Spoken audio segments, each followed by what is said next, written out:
Uşaqlar, bugünkü mövzumuzun adı dövlət nə üçün lazımdır? Amma gəlin bunu səhməcilini öyrənək. Təsəvvür edin ki, yaşadığımız ölkədə dövlət yoxdur. Heç polis yoxdur, heç kim qayda qoymur. Mən öz istədiyimi edirəm. Mən bugün məktəbə getmirəm, onsuz da məktəb dövlətə aiddir. Mən küçədə istədiyim yerdə maşın sürürəm, qanun yoxdur axı. Heç polis yoxdur, heç kim qayda qoymur.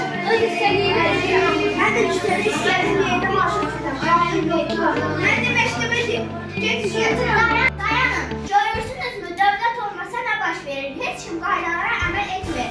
Təhlükəsizlik yoxdur. Məktəblər, xəstəxanalar işləmir. Mən qayda qanunu yaradıram, insanları qoruyuram, məktəblər tikdirirəm, xəstəxanalar açdırıram. Mən olmasam ölkə qarşıqa düşər. Yəni sən olmasan polis, yollar, hətta sərhədlər də olmalar. Düzdür, mən xalqımı birləşdirirəm, qanun vasitəsilə ədalətimi qoruyuram. Dövlət bizim evimiz kimidir, bizi qoruyur, saxlayır, böyüdür. Mən indi başa düşdüm, dövlət xalq üçün lazımdır. Əla, deməli nəticə belədir. Dövlət insanların təhlükəsiz, qaydalı və rahat yaşaması üçün lazımdır.